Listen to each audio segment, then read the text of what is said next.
안녕하세요, 김호준입니다. 이명박 정부의 국정원이 김재동 씨가 소속된 다음 기획의 폐업을 유도하는 공작에 국세청도 동원된 사실이 확인됐습니다. 김영근 전 국세청 조사국장과 국정원 직원이 나눈 국정원의 보고서에 따르면 국세청은 촛불 시위를 주동한 세력을 압박하는 차원에서 해당 소속사에 대해 2009년 세무조사를 시행했다. 다시 한번 압박을 위해 세무조사에 나서겠다는 대화가 기록되어 있습니다. 국정원, 사이버, 사령부, 그리고 국세청이 직접 정치 공작에 개입된 것이 짐작이나 심증이 아니라 문건으로 입증이 된 겁니다. 국정원, 사이버, 사령부, 국세청이 동원된 마당에 검찰과 경찰, 기무사는 이명박 정부가 그냥 놔뒀을까요? 그럴 리가 있겠습니까? 이쯤 되면 이명박 정부는 그냥 깡패였던 겁니다. 이런 거 바로 잡자는 게 정치 보복이라면 정치 보복 100번쯤 해도 되겠습니다. 김호준 생각이었습니다. 오프닝을 딱 해보면 오늘은 발음이 70% 세겠다. 40% 이내로 세겠다. 오늘은 한 67% 정도 셀 것 같습니다. 금요일이니까요. 자, 네. 첫 뉴스는요? 네, 어제 청와대가 긴급 기자회견을 열었습니다. 세월호 참사를 박근혜 전 대통령이 보고받은 시점이 조작됐다라고 밝힌 건데요. 박근혜 전 대통령은 이제까지 이렇게 주장해왔습니다. 2014년 4월 16일 오전 10시에 보고받았다라는 건데요. 그보다 30분 빠른 오전 9시 반에 첫 보고가 있었다라는 겁니다. 이 같은 조작은 참사 발생 6개월 뒤에 이루어졌습니다. 이런 조작은 놀랍지는 않아요. 예, 당연히 그랬겠거니 하는데 생각해 보시면 최순실 딸 초등학교 동창 아버지가 자기 사업 좀 봐달라고 하니까 그걸 들고 대통령식이나 돼가지고 재벌가 오너에 가서 여기 봐달라고 한 사람들이잖아요. 놀랍지는 않은데 여기서 핵심은 첫 번째는 대통령이 첫 보고를 받은 게 9시 30분이라는 거거든요. 실제로는. 네, 그렇죠. 내부 문건에 따르면 그렇습니다. 근데 이 9시 30분은 배가 가라앉지 않았을 때예요. 이때는. 3층 객실은 완전히 물밖에 있었던 시각이란 말이죠. 이때 배에 진입해서 구출했으면 전원 구조가 가능했다는 게 이미 사고 당해 연도 2014년 검찰 조사 결과예요. 네, 그렇죠. 골든타임이었습니다. 이때 보고를 받고 당장 진입해서 구출하라고 했으면 전원 구조됐던 거예요. 마지막 카톡 메시지가 10시 17분이거든요. 47분간이나 시간이 있었던 겁니다. 이 시간을 다 놓친 거고. 그리고 두 번째는 이제 통화가 됐다고 하는 시간까지 45분이 걸린 거 아닙니까? 그렇게 되면 45분. 무슨 통화까지 45분이 걸립니까? 보고를 하고 나서. 봉화라는 것도 아니고 불을 떼어라. 산에 올라가라. 그리고 봉화로 연락해라. 그래야 45분 걸리는 거예요, 요즘은. 그러니까 대통령은 어디서나 연락이 닿는데 당연하잖아요. 국가 비상시에도 즉시 연락이 돼야 되니까. 경호팀이 눈 밖에 나가질 않아요, 절대. 근데 통화가 45분 걸렸다는 건 경호팀도 어떻게 할 수 없는 45분간은 전화조차 받을 수 없는 상황이었다. 그 상태가 뭐냐? 잤냐? 뭐 자는 게 됐습니까? 깨우면 되지? 그래서 이제 여러 차례 언론에 제기됐던 뭔가 시술을 받고 있었던 거 아니냐. 그리고 서로 시술을 받고 있다고 해도 대면 보고도 아니고 전화인데, 그렇게 오래 걸렸다는 건 이 청와대 영내 없었던 거 아니냐. 이런 의혹을 가지는 건 너무 자연스러운 거고요. 그 시간 동안 국민들이 죽어가고 있었기 때문에 저는 이건 끝까지 밝혀야 된다고 봅니다. 반드시 밝혀서 후세에 두고두고 교훈으로 남겨야 되는 사안이고, 단순히 30분을 늦췄다가 아닌 거죠. 왜 늦췄겠어요? 이 시점에 하필 9시 반에 보고받았다는 게 밝혀지면 그때까지는 배가 넘어가지 않았다는 게 명백히 드러나고 그때는 다 살아있었다. 그리고 검찰 발표도 있었거든요. 조사 발표도. 그때 진입했다면 전원 구조했다고. 이거는 끝까지 밝혀야 됩니다. 그런 시간을 이제 늦췄고, 그리고 재난 컨트롤 타워를 원래 청와대인데 안행부로 바꿨고. 네, 그런 문건 조작도 있었습니다. 어제 청와대가 발표한 건이 그게 하나 더 있는데요. 국가재난을 총괄하는 기관을 청와대에서 안전행정부로 불법으로 변경한 문서도 나왔다라고 합니다. 내 책임 아니다 이거죠. 예. 이게 이러한 지시는 또 김관진 국가안보실장이 했다고 봅니다. 혼자 했겠어요. 바꾸라고 하니까 바꾼 거지. 놀랍지는 않아요. 놀랍지는 않은데 이제 드러났다는 게 놀랍네요. 이렇게 깔끔하게 지우지 못하고. 들키지만 않으면 뭐든지 했으니까요. 예. 지금까지 드러난 것만 가지고도 충분히 추정할 수 있는 내용이었는데 이때까지는 이제 근거가 없어 추정하지 못하다가 이제는 법적 책임도 져야죠. 예, 아주 공식적으로 공개된 사실이 된 겁니다. 자, 다음 뉴스는요? 네, 또 이제까지 세월호 7시간과 관련해서 그 의혹을 은폐하기 위해서 박근혜 정부가 많은 노력을 했다라는 사실도 알려졌었는데요. 또 관련된 문건도 나왔습니다. 더불어민주당의 이재정 의원이 공개한 내용인데 세월호 특별조사위원회 활동 기간에 작성된 대통령 기록물입니다. 특조위 활동을 막기 위해서 청와대가 다양한 활동들을 했다라는 내용이 쓰여 있습니다. 이것도 놀랍지 않습니다. 예. 대통령이 청와대에서 당시 정상적으로 대응했으면 공개 못할 게 뭐 있습니까? 예. 이렇게 조작하고 있었으니까 공개를 못하는 거죠. 자, 세월호 관련해서 조작한 게 이거밖에 없겠는가? 예. 근본적으로 다시 세월호에 들여다봐야 된다는 생각을 하고요. 자, 다음 뉴스는요? 네. 댓글과 관련된 내용도 계속 전해드리고 있는데요. 군 관련된 소식입니다. 연재욱 옥도경 전 국군 사이버 사령관이 댓글 활동을 김관진 전 장관에게 보고했다라고 검찰에서 진술했다고 합니다. 이틀 전에 검찰에 두 사람이 나왔었는데 관련된 사실들을 인정한 겁니다. 이 두 사람은 이미 사실은 재판을 받았어요, 관련해서. 그래서 네, 여전히 진행 중이긴 합니다.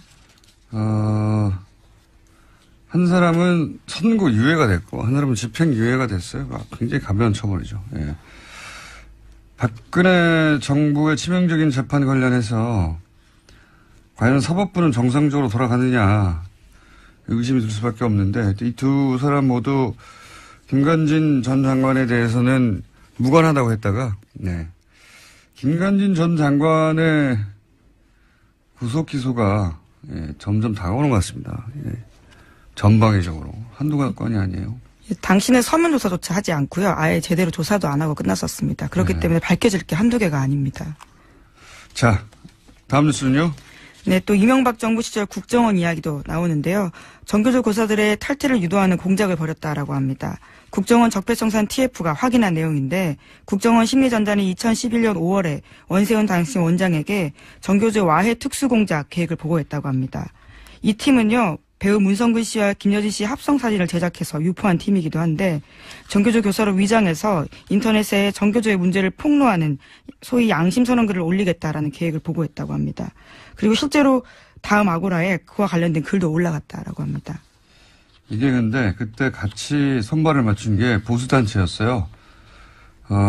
보수단체 학부모 연합이 있는데 이게 어떻게 진행된 거냐면 보수단체 학부모 연합이 전교조에 탈퇴 요구 편지를 보냅니다. 6만 통. 네, 전국에다가 보냈습니다. 거기도 돈이 꽤 들었습니다. 네. 그 돈도 굉장히 들었고. 예, 3천만 원. 예. 그리고 그런 편지를 받자 그 편지를 받은 가짜 교사가 양심 선언을 하는 시나리오예요. 그냥 된 게 아니고. 예, 이것도 놀랍지 않아요. 예. 전형적인 이제 정례 분열 교란 작전인데 이 국정원은 국민들을 적으로 상대하고 적으로 상대해서 하는 모든 행위를 다 했기 때문에 이것도 당연히 했을 것 같아요. 왜냐하면 기억하시는지 모르겠는데 국정원 직원이 안수기도를 받아서 목사 신분이 되어서 기독교 단체를 가짜 기독교 단체를 이끌면서 보수단체 관제대모를 후원하는 역할을 했다고 하는 내부 고발이 있었어요. 예. 네, 코믹 영화 소재 같은 이야기인데 실제였다라는 거죠. 벌써 한 1년 가까이 전에 시사저널 발 내부 고발 기사가 있었거든요. 반신반의했을 수도 있어요. 그때는 이걸 보면 그랬겠거니 합니다. 이렇게 되면은 추적하다가 배우가 누구야 했더니 기독교 단체가 하나 나오고 이거 누가 운영하는 거야 했더니 진짜 안수 기도를 받은 목사님이 있는 거예요. 근데 알고 보니 한 발 더 들어가면 그 사람이 국정원 직원인 겁니다. 예. 정말. 국정원 직원 스스로도 굉장히 자괴감이 될 것 같은데요. 예. 그런지는 아닌지는 모르겠는데 그러려고 국정원에 들어온 사람은 아무도 없겠죠. 예. 그렇게 했으니 뭐 전교조 교사로 위장하는 것쯤이야 아무것도 아니겠죠. 예. 여기까지만 했겠나 싶습니다. 예. 안수기도 받고 목사 신분이 되어 기독교 단체를 만들어서 그걸 이끌고 그 목적이 관제 데모를 배후에서 지원하는 역할이었다고 하니까. 자, 국정원이 그랬다고 합니다. 다음 뉴스는요? 네. 시사인이 계속 연례조사하고 있습니다. 신뢰도라고 해서요. 언론, 사회, 정치 관련된 신뢰도 조사를 계속하는데 최근에 나온 신뢰도 조사에 따르면 가장 신뢰받는 방송 프로그램은 JTBC 뉴스룸이었습니다. 그런데 김어준의 뉴스공장에 선전도 눈에 띕니다. 그래요?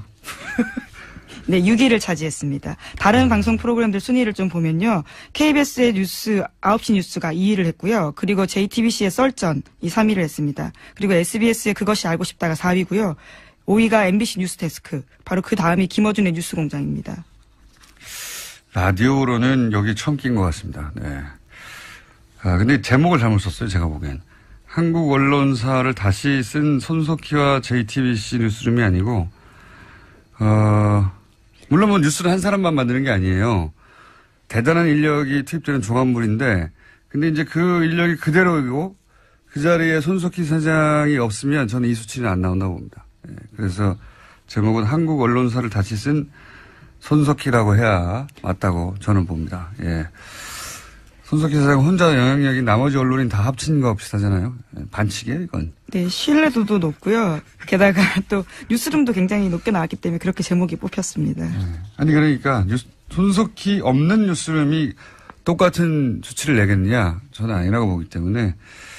근데 이 조사를 이렇게 보면 10년 전 이명박 박근혜 정부 시작하기 전만 하더라도 KBS, MBC 각각 신뢰도가 1, 2였어요. 예, 1, 2위. 근데 지금은 KBS는 JTBC 절반도 안 되죠. 그리고 MBC는 가장 불신하는 매체. 네, 2위입니다, 2위. 예. 1위는 뭐 부동의 조선일보고요. 항상 조선일보였으니까. 2위가 MBC가 된 거예요. 여기서 제가 보기에 역사의 아이러니는 보수 정권은 이제 언론을 장악하는 공작의 일환으로 손석희 당시 아나운서를 MBC에서 쫓아냈거든요. 언론을 장악하려고. 그런데 그 공작의 결과가 오히려 보수 정권을 무너뜨리는 언론사 사장으로 가는 길을 만들어준 거예요. 이게 제가 보기에는 아이러니입니다. 그리고 실제로는 MBC라고 하는 가장 신뢰받던 언론사 하나를 죽이는 결과. 예. 이 거대 MBC 거대 방송 MBC 뉴스 신뢰도가 이제는 뉴스공장하고 비슷해졌다는 거는 뉴스공장에 더 분발해야 될 것 같습니다. 뉴스공장의 대단함과 예, 또 한 가지는 공작이 일시적으로 성공할 수 있는 듯이 보여도 예, 세상을 바꿀 수는 없는 겁니다. 결국은. 자, 뉴스공장에 스스로 박수를 보내고요. 예. 네, 또 이게 주간식 설문이어서요. 좀 그런 면에서 좀 눈에 띄는 점들이 있습니다. 그러니까 주간식으로 가장 하니까 라디오 프로그램 떠올랐다는 거 아닙니까? 이거 어디서 대수 특별 안 하나요? 다음에 기사를 하나 내주세요. 한국 라디오사를 다시 쓰고 있는. 예, 내년에 또 합니다. 연례조사를요. 네, 그런 기사 하나 내주시고 하나 정도 더 할 시간이 있을 것 같습니다. 네, 미국이 유엔 산하기구인 유네스코에서 탈퇴하겠다고 발표했습니다. 트럼프 미국 대통령이 지난해 11월에 당선된 뒤 유엔 및 산하기구 탈퇴 구상이 현실화된 첫 사례입니다. 트럼프 대통령은 기본적으로 다자주의 이런 걸 인정 안 합니다. 예, 다자주의라는 게 다른 국가와 미국이 대등한 관계 틀 속에서 어떤 그 사안에 대한 대처를 해나가는 건데 트럼프는 미국만 생각해. 미국 우선주의. 예. 그러니까 이런 유네스코 뿐만 아니라 유엔 자체에 대해서 부정적이고 유네스코를 탈퇴한 거는 철저히 친이스라엘이거든요. 그 트럼프가. 그래서 트럼프가 취임하자마자 이스라엘에서 뭘 했냐면은 요르단 강 서쪽 그 다음에, 예루살렘 동쪽에다가, 동예루살렘에다가 정착촌을 지었어요, 정착촌. 무슨 정착촌을 지었냐면, 거기가 원래 팔레스타인, 지역이거든요. 네. 그 지역에다가 이스라엘 사람들 들어가서 살라고 정부에서 정착촌을 오랫동안 안 하고 있었거든요. 이거를, 왜냐면 미국에서도 반대했기 때문에. 네. 지금 유엔도 반대하거든요. 이거를. 왜냐면 그렇게 되면 원래 그 약속했던 건 이국가 체제거든요. 이스라엘과 팔레스타인이 공존하는. 근데 팔레스타인 살던 지역에다가 이스라엘 사람들을 다 정착시켜버리면 이게 나중에는 해결이 안 되지 않습니까? 거기 살고 있으니까 주민들이. 그거를 유네스코, 그러니까 유엔이 반대했어요. 반대하는 건설을 중단하라는 결의안을 냈거든요. 네, 그 결의안에 채택된 것에 대한 항의의 표시로서 탈퇴를 결정했다고 합니다. 그러니까요. 트럼프 대통령은 국제 평화에도 도움이 안 되고요. 예. 네, 이미 파리 기후 변화 협약도 탈퇴했고요. 유엔 인구기금 지원도 중단하겠다고 선언한 바가 있습니다. 미친 척하는 게 아니고 미친 것 같아요. 자, 오늘 여기까지 하겠습니다. 시사인의 김은지였습니다. 감사합니다. 안녕하세요, 김호준입니다. 이명박 정부의 국정원이 김재동 씨가 소속된 다음 기획의 폐업을 유도하는 공작에 국세청도 동원된 사실이 확인됐습니다. 김영근 전 국세청 조사국장과 국정원 직원이 나눈 국정원의 보고서에 따르면 국세청은 촛불 시위를 주동한 세력을 압박하는 차원에서 해당 소속사에 대해 2009년 세무조사를 시행했다. 다시 한번 압박을 위해 세무조사에 나서겠다는 대화가 기록되어 있습니다. 국정원 사이버 사령부 그리고 국세청이 직접 정치 공작에 개입된 것이 짐작이나 심증이 아니라 문건으로 입증이 된 겁니다. 국정원 사이버 사령부 국세청이 동원된 마당에 검찰과 경찰, 기무사는 이명박 정부가 그냥 놔뒀을까요? 그럴 리가 있겠습니까? 이쯤 되면 이명박 정부는 그냥 깡패였던 겁니다. 이런 거 바로 잡자는 게 정치 보복이라면 정치 보복 100번쯤 해도 되겠습니다. 김호준 생각이었습니다. 오프닝을 딱 해보면 오늘은 발음이 70% 세겠다. 40% 이내로 세겠다. 오늘은 한 67% 정도 셀 것 같습니다. 금요일이니까요. 자, 네. 첫 뉴스는요? 네, 어제 청와대가 긴급 기자회견을 열었습니다. 세월호 참사를 박근혜 전 대통령이 보고받은 시점이 조작됐다라고 밝힌 건데요. 박근혜 전 대통령은 이제까지 이렇게 주장해왔습니다. 2014년 4월 16일 오전 10시에 보고받았다라는 건데요. 그보다 30분 빠른 오전 9시 반에 첫 보고가 있었다라는 겁니다. 이 같은 조작은 참사 발생 6개월 뒤에 이뤄졌습니다. 이런 조작은 놀랍지는 않아요. 예, 당연히 그랬겠거니 하는데 생각해 보시면 최순실 딸 초등학교 동창 아버지가 자기 사업 좀 봐달라고 하니까 그걸 들고 대통령식이나 돼가지고 재벌가 오너에 가서 여기 봐달라고 한 사람들이잖아요. 놀랍지는 않은데 여기서 핵심은 첫 번째는 대통령이 첫 보고를 받은 게 9시 30분이라는 거거든요. 실제로는. 네, 그렇죠. 내부 문건에 따르면 그렇습니다. 근데 이 9시 30분은 배가 가라앉지 않았을 때예요. 이때는. 3층 객실은 완전히 물밖에 있었던 시각이란 말이죠. 이때 배에 진입해서 구출했으면 전원 구조가 가능했다는 게 이미 사고 당해년도 2014년 검찰 조사 결과예요. 네, 그렇죠. 골든타임이었습니다. 이때 보고를 받고 당장 진입해서 구출하라고 했으면 전원 구조됐던 거예요. 마지막 카톡 메시지가 10시 17분이거든요. 47분간이나 시간이 있었던 겁니다. 이 시간을 다 놓친 거고. 그리고 두 번째는 이제 통화가 됐다고 하는 시간까지 45분이 걸린 거 아닙니까? 그렇게 되면 45분. 무슨 통화까지 45분이 걸립니까? 보고를 하고 나서. 봉화를 하는 것도 아니고 불을 떼어라. 산에 올라가라. 그리고 봉화로 연락해라. 그래야 45분 걸리는 거예요, 요즘은. 그러니까 대통령은 어디서나 연락이 닿는데, 당연하잖아요. 국가 비상시에도 즉시 연락이 돼야 되니까. 경호팀이 눈 밖에 나가질 않아요, 절대. 근데 통화가 45분 걸렸다는 건 경호팀도 어떻게 할 수 없는 45분간은 전화조차 받을 수 없는 상황이었다. 예. 그 상태가 뭐냐? 잤냐? 뭐 자는 게 됐습니까? 깨우면 되지? 그래서 이제 여러 차례 언론에 제기됐던 뭔가 시술을 받고 있었던 거 아니냐. 그리고 서로 시술을 받고 있다고 해도 대면 보고도 아니고 전화인데, 그렇게 오래 걸렸다는 건 이 청와대 영내 없었던 거 아니냐. 이런 의혹을 가지는 건 너무 자연스러운 거고요. 예. 그 시간 동안 국민들이 죽어가고 있었기 때문에 저는 이건 끝까지 밝혀야 된다고 봅니다. 예. 반드시 밝혀서 후세에 두고두고 교훈으로 남겨야 되는 사안이고, 단순히 30분을 늦췄다가 아닌 거죠. 왜 늦췄겠어요? 이 시점에 하필 9시 반에 보고받았다는 게 밝혀지면 그때까지는 배가 넘어가지 않았다는 게 명백히 드러나고 그때는 다 살아있었다.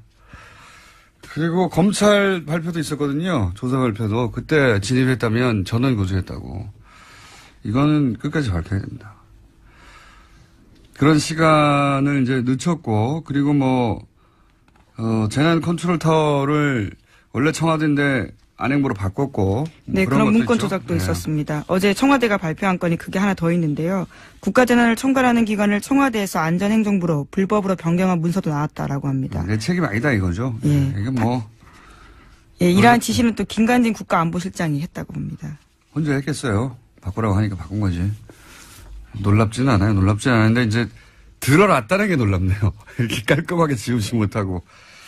들키지만 않으면 뭐든지 했으니까요. 예. 지금까지 드러난 것만 가지고도 충분히 추정할 수 있는 내용이었는데, 이때까지는 이제 근거가 없어 추정하지 못하다가 이제는 법적 책임도 져야죠. 예, 아주 공식적으로 공개된 사실이 된 겁니다. 자, 다음 뉴스는요? 네, 또 이제까지 세월호 7시간과 관련해서 그 의혹을 은폐하기 위해서 박근혜 정부가 많은 노력을 했다라는 사실도 알려졌었는데요. 또 관련된 문건도 나왔습니다. 더불어민주당의 이재정 의원이 공개한 내용인데, 세월호 특별조사위원회 활동 기간에 작성된 대통령 기록물입니다. 특조위 활동을 막기 위해서 청와대가 다양한 활동들을 했다라는 내용이 쓰여 있습니다. 이것도 놀랍지 않습니다. 예. 대통령이 청와대에서 당시 정상적으로 대응했으면 공개 못할 게 뭐 있습니까? 예. 이렇게 조작하고 있었으니까 공개를 못하는 거죠. 자, 세월호 관련해서 조작한 게 이거밖에 없겠는가? 예. 근본적으로 다시 세월호에 들여다봐야 된다는 생각을 하고요. 자, 다음 뉴스는요? 네. 댓글과 관련된 내용도 계속 전해드리고 있는데요. 군 관련된 소식입니다. 연재욱 옥도경 전 국군 사이버 사령관이 댓글 활동을 김관진 전 장관에게 보고했다라고 검찰에서 진술했다고 합니다. 이틀 전에 검찰에 두 사람이 나왔었는데 관련된 사실들을 인정한 겁니다. 이 두 사람은 이미 사실은 재판을 받았어요, 관련해서. 그래서 네, 여전히 진행 중이긴 합니다. 한 사람은 선고 유예가 됐고, 한 사람은 집행 유예가 됐어요. 굉장히 가벼운 처벌이죠. 예. 박근혜 정부의 치명적인 재판 관련해서 과연 사법부는 정상적으로 돌아가느냐 의심이 들 수밖에 없는데, 이 두 사람 모두 김관진 전 장관에 대해서는 무관하다고 했다가, 네. 김관진 전 장관의 구속 기소가 점점 다가오는 것 같습니다. 예. 전방위적으로 한두 건이 아니에요. 당신의 서면 조사조차 하지 않고요. 아예 제대로 조사도 안 하고 끝났었습니다. 그렇기 때문에 밝혀질 게 한두 개가 아닙니다. 자, 다음 뉴스는요? 네, 또 이명박 정부 시절 국정원 이야기도 나오는데요. 정교조 교사들의 탈퇴를 유도하는 공작을 벌였다라고 합니다. 국정원 적폐청산 TF가 확인한 내용인데, 국정원 심리전단이 2011년 5월에 원세훈 당시 원장에게 정교조 와해 특수공작 계획을 보고했다고 합니다. 이 팀은요, 배우 문성근 씨와 김여진 씨 합성 사진을 제작해서 유포한 팀이기도 한데, 정교조 교사로 위장해서 인터넷에 정교조의 문제를 폭로하는 소위 양심선언 글을 올리겠다라는 계획을 보고했다고 합니다. 그리고 실제로 다음 아고라에 그와 관련된 글도 올라갔다라고 합니다. 이게 근데 그때 같이 손발을 맞춘 게 보수단체였어요. 보수단체 학부모 연합이 있는데, 이게 어떻게 진행된 거냐면, 보수단체 학부모 연합이 전교조에 탈퇴 요구 편지를 보냅니다. 6만 통. 네, 전국에다가 보냈습니다. 거기도 돈이 꽤 들었습니다. 네. 그 돈도 굉장히 들었고. 예, 3천만 원. 예. 그리고 그런 편지를 받자 그 편지를 받은 가짜 교사가 양심 선언을 하는 시나리오예요. 그냥 된 게 아니고. 예, 이것도 놀랍지 않아요. 예. 전형적인 이제 정례 분열 교란 작전인데 이 국정원은 국민들을 적으로 상대하고 적으로 상대해서 하는 모든 행위를 다 했기 때문에 이것도 당연히 했을 것 같아요. 왜냐하면 기억하시는지 모르겠는데 국정원 직원이 안수기도를 받아서 목사 신분이 되어서 예. 기독교 단체를 가짜 기독교 단체를 이끌면서 보수단체 관제 데모를 후원하는 역할을 했다고 하는 내부 고발이 있었어요. 예. 네, 코믹 영화 소재 같은 이야기인데 실제였다라는 예, 거죠. 벌써 한 1년 가까이 전에 시사저널 발 내부 고발 기사가 있었거든요. 반신반의했을 수도 있어요. 그때는 이걸 보면 그랬겠거니 합니다. 이렇게 되면 추적하다가 배우가 누구야 했더니 기독교 단체가 하나 나오고 이거 누가 운영하는 거야 했더니 진짜 안수기도를 받은 목사님이 있는 거예요. 근데 알고 보니 한 발 더 들어가면 그 사람이 국정원 직원인 겁니다. 예. 정말. 국정원 직원 스스로도 굉장히 자괴감이 될 것 같은데요. 예. 그런지는 아닌지는 모르겠는데 그러려고 국정원에 들어온 사람은 아무도 없겠죠. 예. 그렇게 했으니 뭐 전교조 교사로 위장하는 것쯤이야 아무것도 아니겠죠. 예. 여기까지만 했겠나 싶습니다. 예. 안수기도 받고 목사 신분이 되어 기독교 단체를 만들어서 그걸 이끌고 그 목적이 관제 데모를 배후에서 지원하는 역할이었다고 하니까 자, 국정원이 그랬다고 합니다. 다음 뉴스는요? 네. 시사인이 계속 연례조사하고 있습니다. 신뢰도라고 해서요. 언론, 사회, 정치 관련된 신뢰도 조사를 계속하는데 최근에 나온 신뢰도 조사에 따르면 가장 신뢰받는 방송 프로그램은 JTBC 뉴스룸이었습니다. 그런데 김어준의 뉴스공장의 선전도 눈에 띕니다. 그래요? 네, 6위를 차지했습니다. 다른 방송 프로그램들 순위를 좀 보면요. KBS의 뉴스 9시 뉴스가 2위를 했고요. 그리고 JTBC의 썰전이 3위를 했습니다. 그리고 SBS의 그것이 알고 싶다가 4위고요. 5위가 MBC 뉴스데스크. 바로 그 다음이 김어준의 뉴스공장입니다. 라디오로는 여기 처음 낀 것 같습니다. 네. 근데 제목을 잘못 썼어요. 제가 보기엔. 한국 언론사를 다시 쓴 손석희와 JTBC 뉴스룸이 아니고 물론 뭐 뉴스를 한 사람만 만드는 게 아니에요. 대단한 인력이 투입되는 종합물인데 근데 이제 그 인력이 그대로이고 그 자리에 손석희 사장이 없으면 저는 이 수치는 안 나온다고 봅니다. 네. 그래서 제목은 한국 언론사를 다시 쓴 손석희라고 해야 맞다고 저는 봅니다. 예. 손석희 사장 혼자 영향력이 나머지 언론인 다 합친 거 비슷하잖아요. 반칙이에요, 이건. 네, 신뢰도도 높고요. 게다가 또 뉴스룸도 굉장히 높게 나왔기 때문에 그렇게 제목이 뽑혔습니다. 아니 그러니까 손석희 없는 뉴스룸이 똑같은 수치를 내겠느냐? 저는 아니라고 보기 때문에. 근데 이 조사를 이렇게 보면 10년 전 이명박 박근혜 정부 시작하기 전만 하더라도 KBS, MBC 각각 신뢰도가 1, 2였어요. 예, 1, 2위. 근데 지금은 KBS는 JTBC 절반도 안 되죠. 그리고 MBC는 가장 불신하는 매체. 네, 2위입니다, 2위. 예. 1위는 뭐 부동의 조선일보고요. 항상 조선일보였으니까. 2위가 MBC가 된 거예요. 여기서 제가 보기에 역사의 아이러니는 보수 정권은 이제 언론을 장악하는 공작의 일환으로 손석희 당시 아나운서를 MBC에서 쫓아냈거든요. 언론을 장악하려고. 그런데 그 공작의 결과가 오히려 보수 정권을 무너뜨리는 언론사 사장으로 가는 길을 만들어준 거예요. 이게 제가 보기에는 아이러니입니다.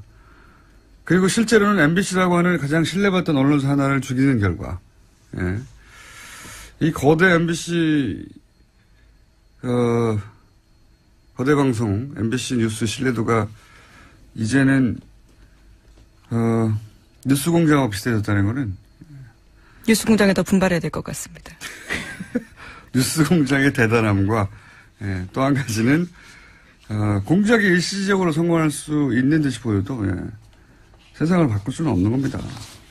결국은. 자, 뉴스공장에 스스로 박수를 보내고요. 예. 네, 또 이게 주간식 설문이어서요.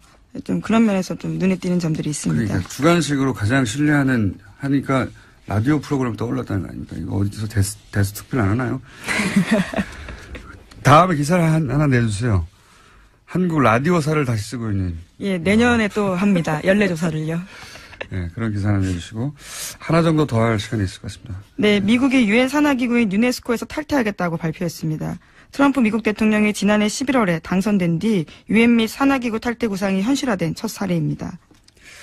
트럼프 대통령은 기본적으로 다자주의 이런 걸 인정 안 합니다. 예, 다자주의라는 게 다른 국가와 미국이 대등한 관계 틀 속에서 어떤 그 사안에 대한 대처를 해나가는 건데 트럼프는 미국만 생각해 미국 우선주의. 예. 그러니까 이런 유네스코 뿐만 아니라 유엔 자체에 대해서 부정적이고 유네스코를 탈퇴한 거는 철저히 친이스라엘이거든요. 그 트럼프가. 그래서 트럼프가 취임하자마자 이스라엘에서 뭘 했냐면은 요르단 서쪽 그다음에 예루살렘 동예루살렘에다가 정착존을 지었어요. 정착촌. 무슨 정착존을 지었냐면 거기가 원래 팔레스타인 지역이거든요. 네. 그 지역에다가 이스라엘 사람들 들어가서 살라고 정부에서 정착존을 오랫동안 안 하고 있었거든요. 이거를 왜냐하면 미국에서도 반대했기 때문에 네. 지금 유엔도 반대하거든요. 이거를. 왜냐하면 그렇게 되면 원래 그 약속했던 건 이국가 체제거든요. 이스라엘과 팔레스타인이 공존하는. 근데 팔레스타인 살던 지역에다가 이스라엘 사람들을 다 정착시켜버리면 이게 나중에는 해결이 안 되지 않습니까? 거기 살고 있으니까 주민들이. 그거를 유네스코, 그러니까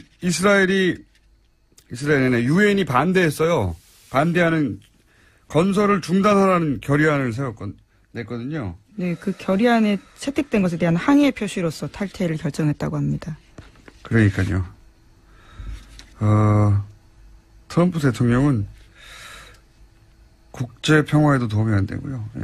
네, 이미 파리 기후변화 협약도 탈퇴했고요. 유엔 인구기금 지원도 중단하겠다고 선언한 바가 있습니다. 미친 척하는 게 아니고 미친 것 같아요. 자, 오늘 여기까지 하겠습니다. 시사인의 김은지였습니다. 감사합니다. 정태옥 죄송합니다. 원내 대변인 전화 연결됐습니다. 안녕하세요, 의원님. 예, 공장장님 오랜만이네요. 뉴스공장에 몇 번 출연하시고 나서 굉장히 지명도 올라가셔가지고, 네. 그래서, 이 적폐 의원이야. 그런지 아예 안 부르대?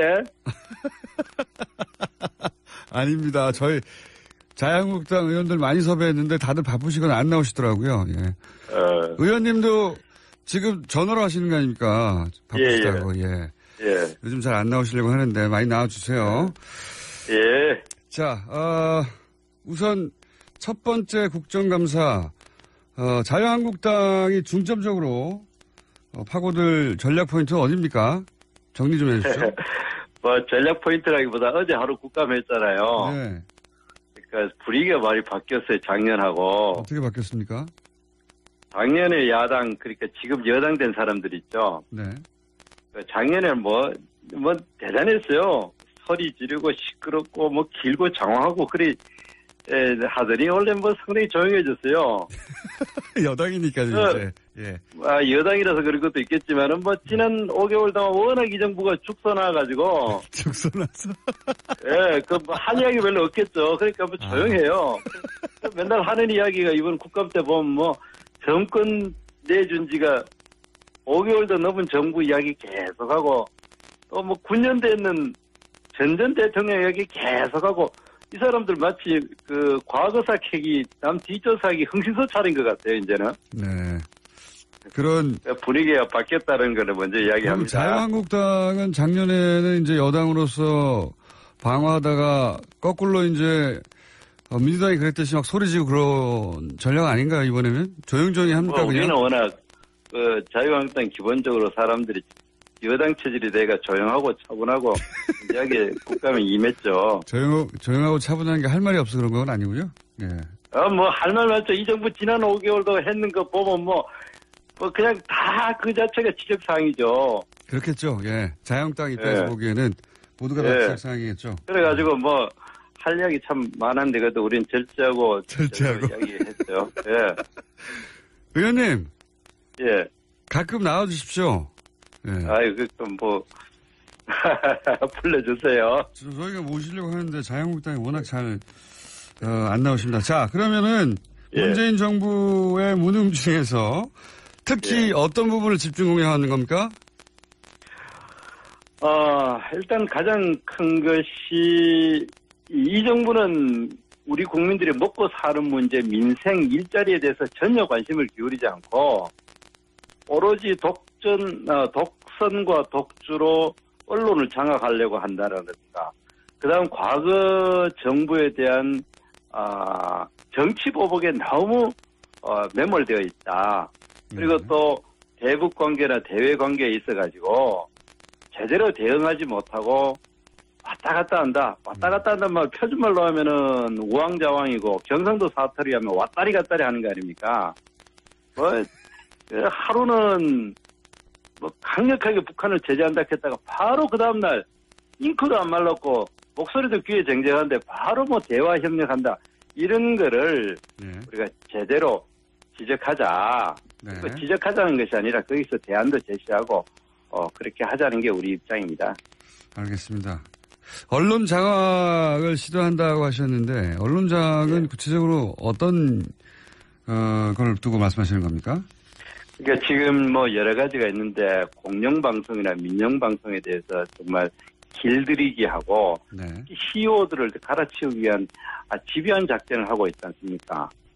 뭐 처음에 이 정부가 출범하자마자 5월 달에 EBS 사장 갈아치우고 그다음 방통위원 그분 이름 뭐죠? 그분은 뭐 이 차관으로 빼면서 빼가고 그다음 MBC 사장에 대해서 체포영장 발부하고 지금 KBS, MBC의 이사들 그냥 뭡니까 노동조합이나 학생들 동원하고 뭐 이래 해가지고 사퇴시키는 거 아닙니까? 노조를 동원했다고 하셨는데 그거는 잘못 마시면은 이제 노조로부터 고소고발 당할 것 같은데요. 노조를 정부가 동원한 게 아니라 노조가 견디다 못해 자발적으로 나온 거 아닌가요?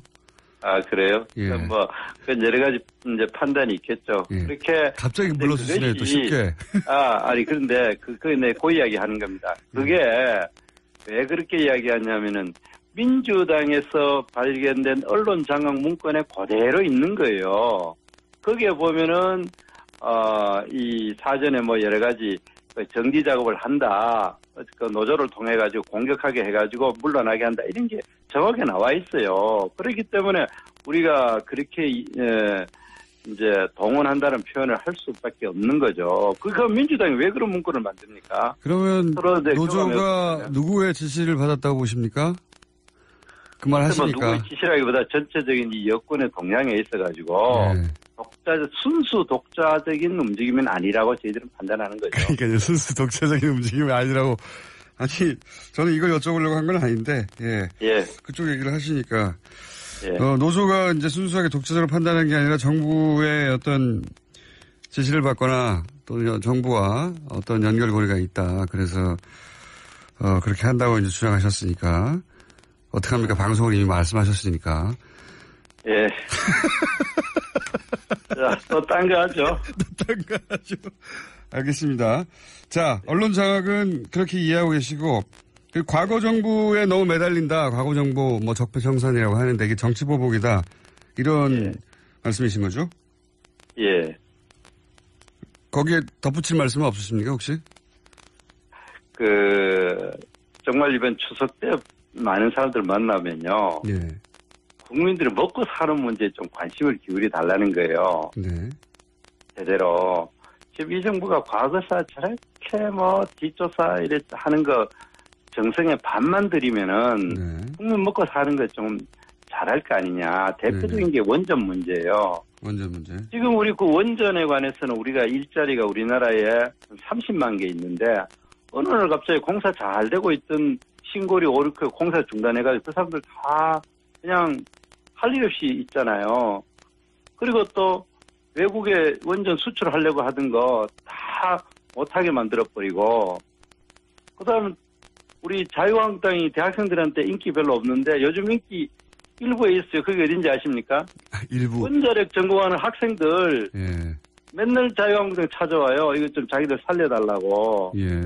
왜 우리 멀쩡하게 밥 먹고 잘 사는 사람들 밥그릇을 정부가 뺐습니까? 일자리 만드는 그 정권 되겠다고 그렇게 이야기 안 해놓고 멀쩡하게 가만히 있는 공사 잘 하고 있던 거 중단해버리고 외국 수출 잘 되고 있는 거 못하게 만들어버리고 그다음에 있는 일자리 없애버리고 그러면서 일자리 만든다고 이야기하는 거 그게 무슨 일입니까?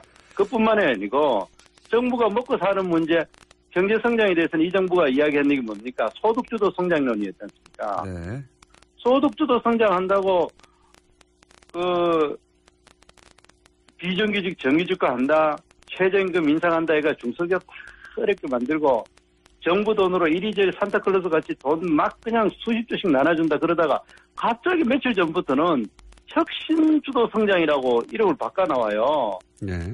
혁신주도 성장하면 혁신주도 성장 제대로 해야 되는데 내년도 예산을 원래 제출돼 있잖아요, 국회에. 네네. 제가 그거 찾아보면 혁신 관련 예산은 오히려 죄다 깎아놨어요. 그래 놔놓고 혁신주도 성장 말로만 하면 됩니까? 텔레비에 나와가지고 뭐 좋게 그냥 뭐 요즘 YTN 하고 뭐 완전 난리치지만요. 그 혁신 성장한다고 그렇게 한다고 혁신 성장이 됩니까? 예산 다 깎아버리고 이제까지 아주 준비도 안 돼 있고 그 담당 주무장관 아직 임명도 안 하고 있잖아요. 그래 이런 것에 대해서 좀 관심을 기울이라는 겁니다. 과거사 청산 그 적폐청산하는 것도 물론 중요하죠. 그거는 검찰에 맡기고 정부는 국민 먹고 사는 문제 그런 데에 대해서 밥그릇 차지 말고 제대로 해라. 그게 우리 민심입니다. 알겠습니다. 예. 그러니까 이제 과거에 매달리지 말고 민생을 챙기라 이런 말씀이신데 어제 똑같은 이야기를 이제 어제 나온 여당 홍익표 의원님이 그렇게 주장하는데 예. 과거 문제를 바로잡는 게 민생과 직결된다라고 하셔가지고 제가 연결해서 한 가지만 여쭤보자면 예. 이명박 정부 시절에 이제 캐나다 하베스트 투자권이라는 게 있었습니다. 예, 예. 그 예가 나와서 이제 그걸 여쭤볼게요. 근데 네. 제가 이게 제가 정무위원회고 네. 그러니까 사실 제가 그 문제는 잘 몰라요. 그는 딴 분은 진짜 내가 대변인을 하면서도 그 문제에 대해서는 내가 별로 깊이 관여할 일도 없었고 알지는 못해가 지금 그 이야기랑 뭐 어제 질문사항에 그게 들어가 있더라고요. 근데 예. 내가 답변할 처지가 못 된다. 그게 뭐 우리가 공색에서가 아니라 예. 그 내용 자체를 내가 잘 몰라요. 그러면 예. 그냥 쉽게 설명드리면 큰 투자를 하러 갔는데 근데 이제 갔더니 그 하베스트라는 회사가 갑자기 부실 회사 하나를 끼워서 팔려고 했어요. 그러자 당연히 석유공사 사장은 말도 안 된다고 거절하고 한국으로 돌아와서 공항에 내렸는데 공항에 내렸더니 이제 최경환 장관이 만나자고 해가지고 만나고 나서 이제 철수를 지시합니다. 사장이 1시간 만에. 그러니까 처음에 캐나다에서 철수를 지시하고 돌아왔는데 한국에 돌아오자마자 다시 협상하라고 지시를 합니다. 최경환 전 장관을 만나고 나서. 근데 그때 끼워 팔게 하는 회사가 1조짜리예요. 예. 아니 그거를 내한테 지금 설명할 필요가 없고요. 제 말은 한 가지 이게 자세한 내용을 여쭤보자는 게 아니라 그런데 왜 중요한 거는요. 이 자원 개발에 관한 거는 그 구체적인 상황은 모르겠고 자원 개발에 하는 많은 시간이 들고 그리고 실제로 엄청나게 여러 군데 투자해가지고 성공 확률이 굉장히 낮은 사업이에요. 그런데 그거를 맞습니다. 5년 정도 10년 돼가지고 이걸 갑자기 판단하는 문제가 바람직하지 않고 자원 외교의 성공 실패가 아니라 제가 여쭤보고 싶은 거는 그렇게 노하고 돌아온 사장이 최경환 장관을 만난 다음에 1시간 만에 1조짜리를 태도로 바꿉니다. 1시간 만에. 즉흥적으로 했다고. 그때 그 구체적인 정황이 어떤 이유가 있는지 그건 따져봐야 되겠죠. 그리고 거기에 대해서 잘 모르신다고요? 비리를 이야기할 게 아니라 만약 문제를 의혹을 제기할 게 아니라 비리가 있다면 수사를 하면 되죠. 수사를. 지금 이 정권은 정권을 갖고 있지 않습니까? 그러면 될 일이지. 그런 문제를 수사를 해서 나온 내용이거든요. 의원님. 그러면 처벌하면 되죠. 다음 주에 한번 나와주세요. 예. 안원구 전 대구지방국세청장 나오셨습니다. 안녕하십니까? 예, 안녕하십니까? 최근에는 이제 다스를 저희가 계속 해보고 있습니다. 예. 오늘도 연이어서 전 요즘 계속 다스는 누구 겁니까 묻고 있는데 아직 아무도 답변을 안 해주고 있습니다. 네. 다스는 누구 겁니다 묻기 국민운동을 벌이려고요. 예. 누구 겁니까? 갑자기 밥 먹다가 친구하고 예, 밥 먹다가 야 근데 다스 누구 거냐 이렇게 밥 먹고 아마 다들 국민들은 다 알 텐데 한 사람만 모르고 있는 것 같아요. 자, 최근이라고 하면 좀 부정확하니까 3일 전에 이제 JTBC에서 예. 전혀 다른 각도의 저희 뉴스공장에서 다루던 것과는 전혀 다른 각도의 이시영 씨가 다스의 알짜 해외 자회사들 대표로 예. 작년 말부터 올해 초 사이에 연속으로 대표가 되었다. 조카에게 최재주는 이명박 전 대통령의 형님인데 예, 주식이 하나도 없는 조카에게 더군다나 자신의 아들은 자천시키면서 회사를 넘겨주고 있는 게 이게 말이 되느냐 예. 뭐 이런 얘기를 하고 있습니다. 이렇게 외국의 다스 알짜 회사의 대표가 된다는 건 어떤 의미입니까? 해외 쪽 비중이 상당히 높은 회사거든요. 다스가. 네. 그 해외 쪽 비중이 아마 국내보다 지금 전체적으로 더 높은데 그 중에서도 중국에 있는 그 계열사들은 전체 비중 중에서 상당히 많은 부분을 차지하는 그런 회사가 됩니다.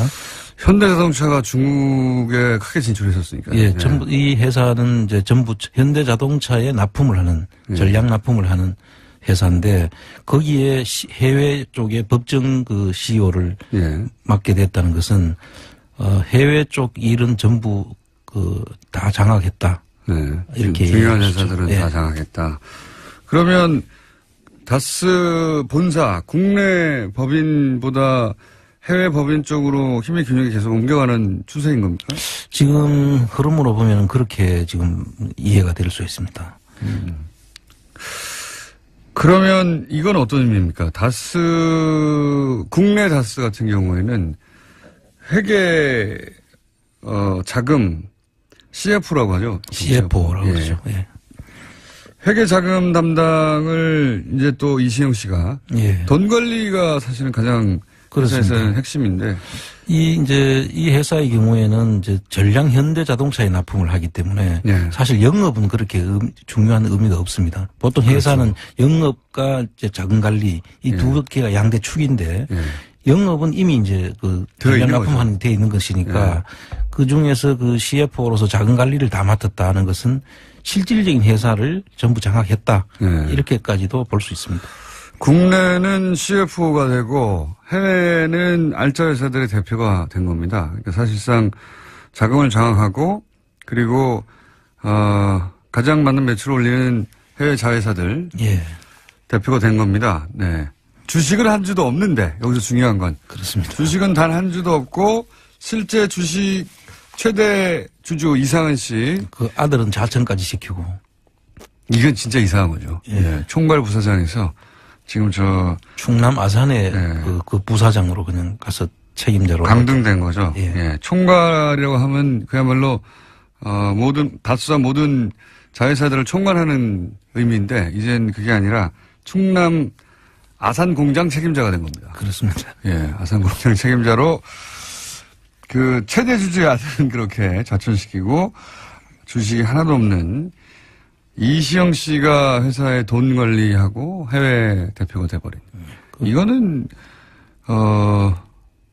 상식적으로 말이 안 되는 거죠. 그렇습니다. 전혀. 자기 회사를 남한테 주는 거죠. 모든 국민들이 짐작할 수 있는 대목이죠. 이 부분. 사촌 동생한테 밀려나고 있는 겁니다. 조카에게 회사를 물려주고 있는 거고. 이건 뭐 도저히 이해가 불가능한 상황인데 그런데 이런 일이 벌어지고 있고 이에 대해서 다스는 누구 겁니까? 묻는 곳은 뉴스공장하고 JTBC밖에 없다는 건 이건 더 이상합니다. 왜 안 묻는 거죠? 예. 번개 한번 쳐줘요.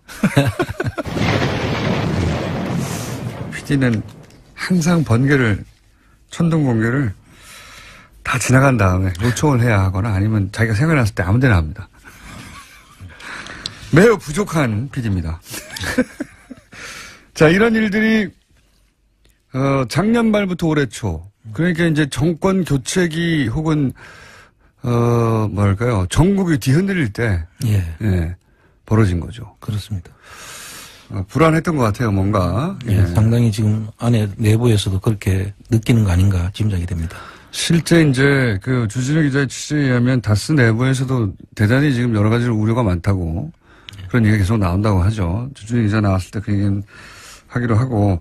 그래서, 우리가 이제 신경 못 쓰는 사이에, 이명박 전 대통령이 실소유주 아니냐고 의혹이 아주 오랫동안 제기되어 왔던 회사의 지배구조가 근본적으로,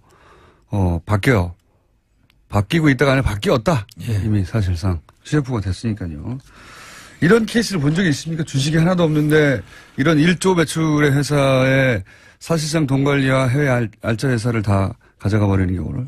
전혀 들어보질 못했죠. 아주 이상한 케이스입니다. 이 케이스는. 최초의 케이스가 아닌가 싶습니다. 네. 최초의 케이스라고 봐도 될 것 같아요. 자, 그러면서 갑자기 생각나는 것이 지금은 이제 곤욕을 치르고 있는 바른정당의 이혜원 전 대표가 2011년입니다. 그러니까 이명박 정부 말기죠. 예. 그것도 말기 중에 말기인 것이 2011년 12월에 예. 그런 얘기를 한 적이 있습니다. 갑자기 생각날 수밖에 없는 것이 다스 본사를 싱가포르로 이전하려는 계획이 있다. 예. 그 당시에 그런 소문들이 많이 떠돌았죠. 예. 그래서 그걸 문제 제기했어요. 이건 어떤 의미였을까요? 그 당시에 이 다스의 실소유주가 국내에서 만약에 바뀌게 되면 네. 사람들이 다 짐작을 할 수 있지 않겠습니까? 그래서 100% 이제 드러나는 것이 되죠. 네. 그러니까 해외로 옮겨서 네. 실제 주식 정권이 바뀌기 전에 넘기지 않을까 하는 그런 의심들을 했었죠. 그러니까 다스의 실소유주 논란이 계속 있고 대통령이 있을 때 이 문제를 해결하기 위해서 실질적인 본사를 싱가포르로 옮겨버리는 작업. 네, 그런 의심을 했는데 사실은 이제 현대차에 전략 납품을 하는 회사이기 때문에 현대차가 국내에 있는 한 그걸 본사를 옮긴다는 것은 사실 너무 맞지 않으니까. 너무 말이 안 되니까. 이게 성사가 되질 않았던 것 같아요. 그리고 또 이런 소위 이제 지적하는, 주목하는 시선이 생기다 보니까 못한 게 아닌가 싶습니다. 그렇습니다. 예. 이 발상 자체도 말이 안 되죠. 회사는, 현대자동차는 누구나 다 알듯이 대한민국 회사인데, 거기에 전략 납품하는 회사의 본사가 한국에 있다가 싱가포르로 이사 간다는 게 말이 안 되지 않습니까? 그래서 조금 더 진전을 시켜보면 지금 그때 성공을 못하고 지금 해외 계열사들이 지금 사실 전체적 비중이 더 크거든요. 국내보다도 해외 계열사가 13개가 있는데 그중에 비중이 큰 데를 점점 이제 이시영 씨 법정 대표로서 이제 등기를 이전하면서 궁극적으로는 해외 쪽을 승계를 시키면 결과적으로 승계를 하는 효과가 있지 않나. 이렇게 지금 저는 추정을 하고 있습니다. 그러니까 국내 회사, 국내 본사. 본사의 역할이라든가 이런 걸 점점 좀 줄여나가고 국내에서 문제가 많으니까. 그렇죠. 해외로 실질적인 회사 본사 기능을 점점 이전해서 결국은 이제 해외만으로도 움직일 수 있는 회사를 만들어가는 거 아니냐. 그럴 수 있습니다. 싱가포르하고 연결해 보자면 그때는 실패했고 싱가포르로 이전하는 것이 혹은 뭐 그런 계획이 있었다 하더라도 이제 실행되지 않았고 이제는 이제 중국 쪽에 공장을 여러 개 세웠는데 중국 쪽으로 힘의 균형을 옮겨가서 국내 기능은 축소하고 그래서 이제 국내 소유 지분이 어떻게 되든 그건 상관없이 해외에서 사실상 모든 운영을 하게 되는 이렇게 힘입축을 옮기는 걸로 아니냐 이렇게 의심되신다는 거죠. 그런 의심이 되고 지금 현재 밝혀진 것은 JTBC에서 보도한 내용은 중국인데 브라질, 그다음 인도네시아, 인도, 그다음 그 미국 이런 데도 지금 다른 그 계열사들이 있습니다. 해외 법인이 있는데 그쪽도 전부 다 한번 등기부등본을 떼보면 어떻게 움직여지고 있는지를 한번 알 수가 있겠죠. 하하.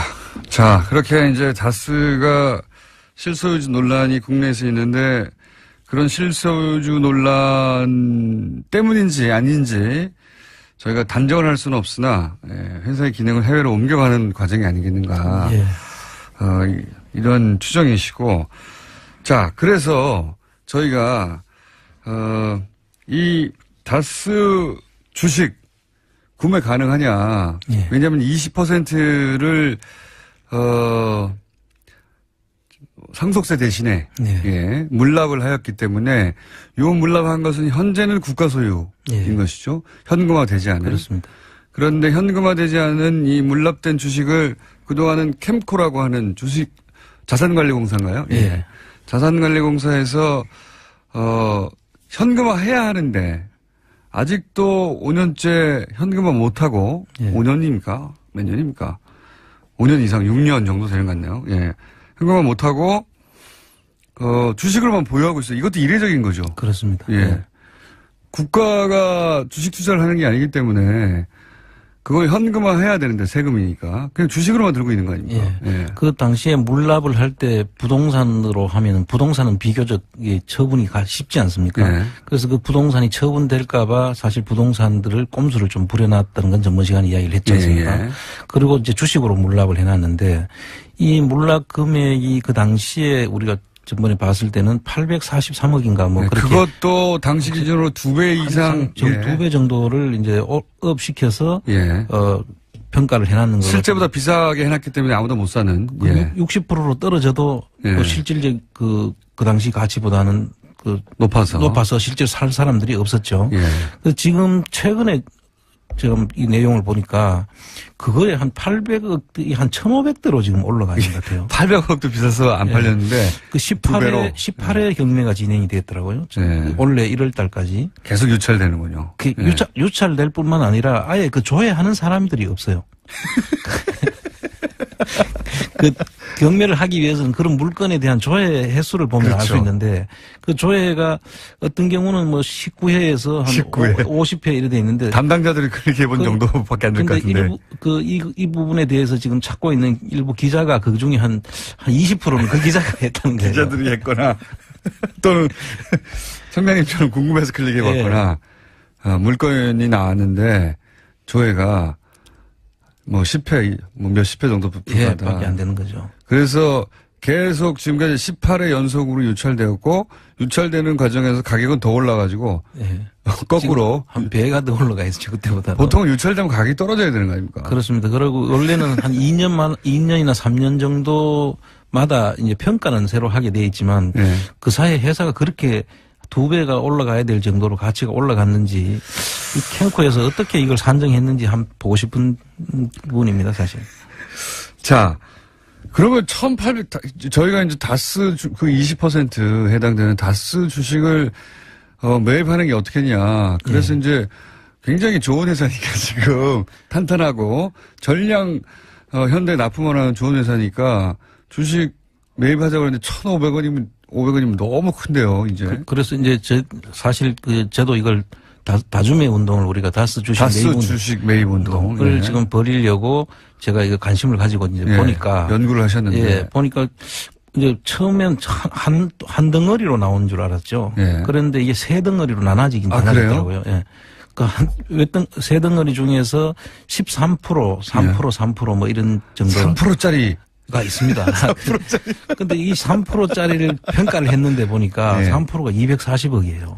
그래도 그게 1,500보다는 가깝지 않습니까? 200억. 그래도 어쨌든 간에 이제 앞으로 우리가 관심 가지고 할 수 있는 그 금액은 이제 많이 내려왔다. 3%대가 있다. 부분에서 그 3%. 처음엔 다 사야 되는 줄 알았는데. 그렇습니다.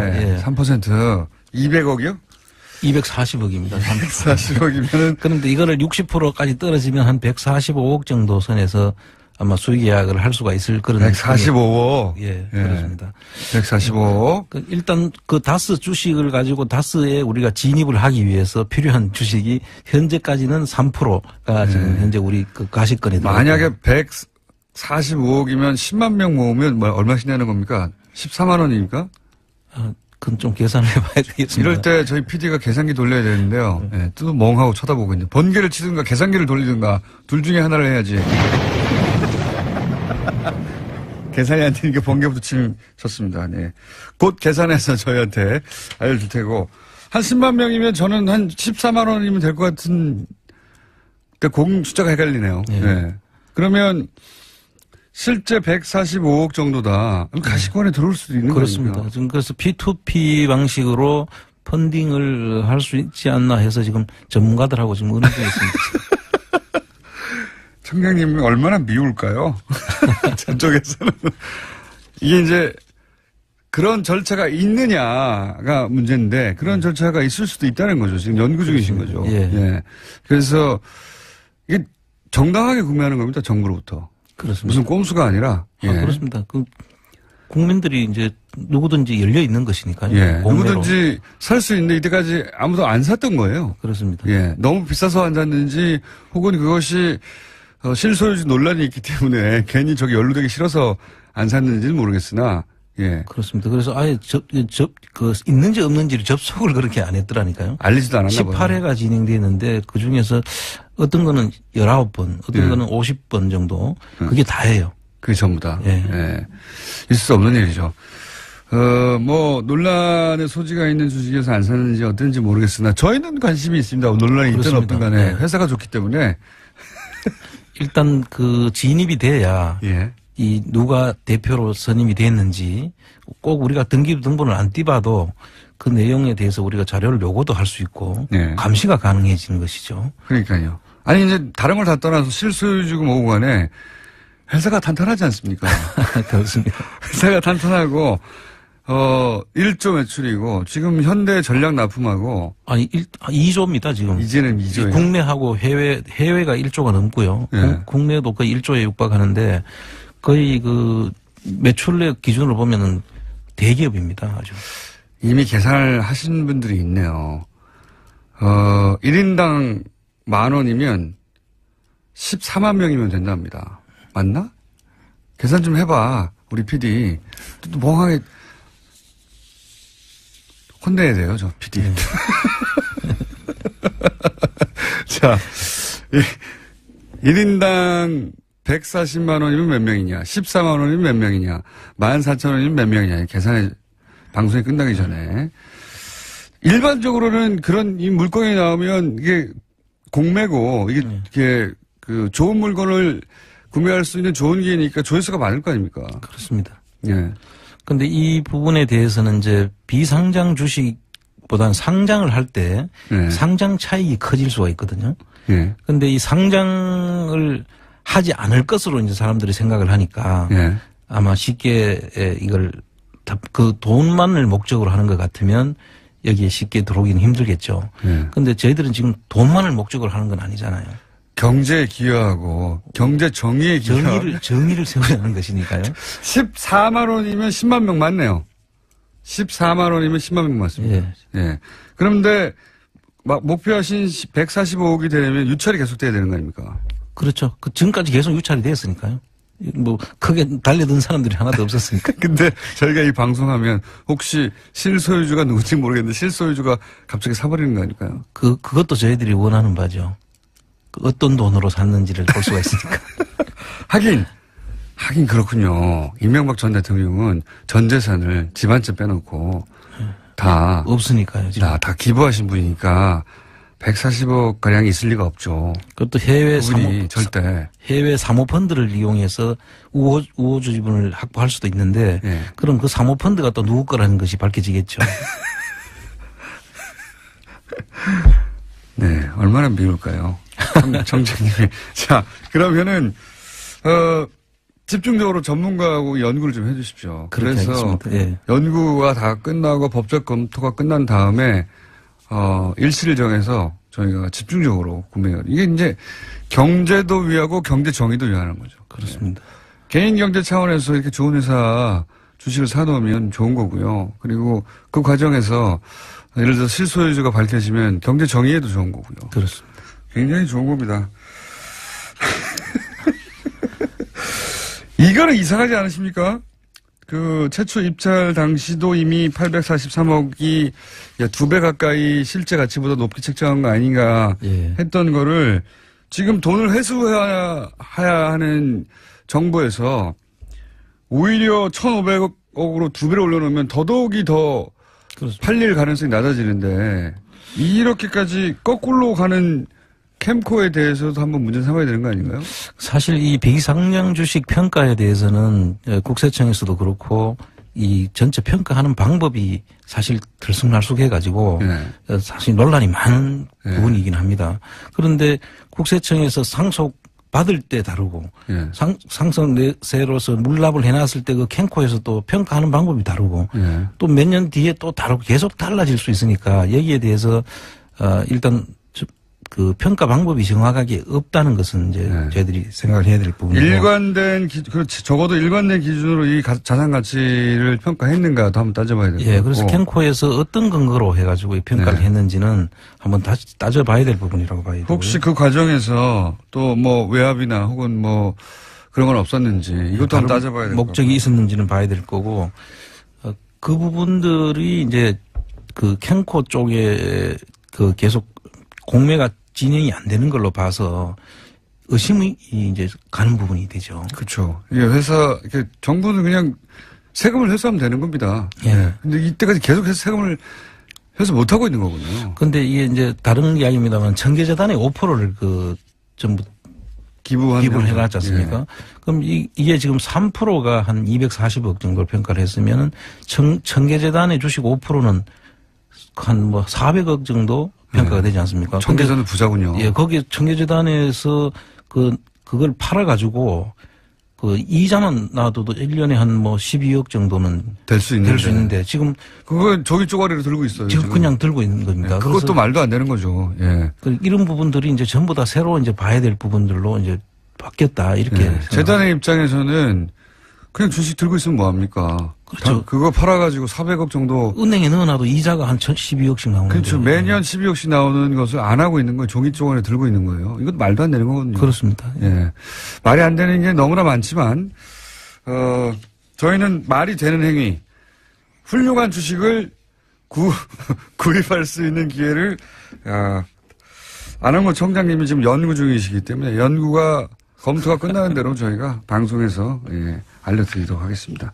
이것은 다른 목적은 없고 경제와 경제 정의를 위한 것이다. 자, 지금까지 오늘 여기까지 할까요? 예. 얄미운 안홍구 청장님이었습니다. 감사합니다. 예, 감사합니다. 2014년 검찰 조사 결과예요. 네, 그렇죠. 골든타임이었습니다. 이때 보고를 받고 당장 진입해서 구출하라고 했으면 저는 구조됐던 거예요. 예. 마지막 카톡 메시지가 10시 17분이거든요. 47분간이나 시간이 있었던 겁니다. 이 시간을 다 놓친 거고. 그리고 두 번째는 이제 통화가 됐다고 하는 시간까지 45분이 걸린 거 아닙니까? 그렇게 되면 45분. 무슨 통화까지 45분이 걸립니까? 보고를 하고 나서. 봉화를 하는 것도 아니고 불을 떼어라. 산에 올라가라. 그리고 봉화를 연락해라. 그래야 45분 걸리는 거예요, 요즘은. 그러니까 대통령은 어디서나 연락이 닿는데, 당연하잖아요.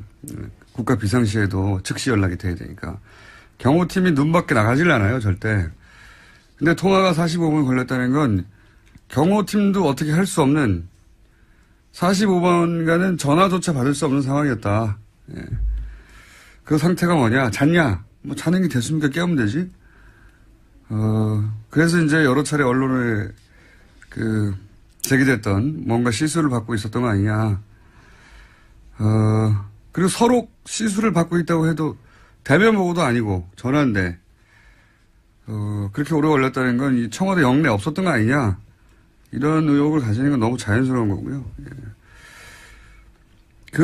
그 시간 동안 국민들이 죽어가고 있었기 때문에 저는 이건 끝까지 끝까지 밝혀야 된다고 봅니다. 예. 반드시 밝혀서 후세에 두고두고 교훈으로 남겨야 되는 사안이고, 단순히 30분을 늦췄다가 아닌 거죠.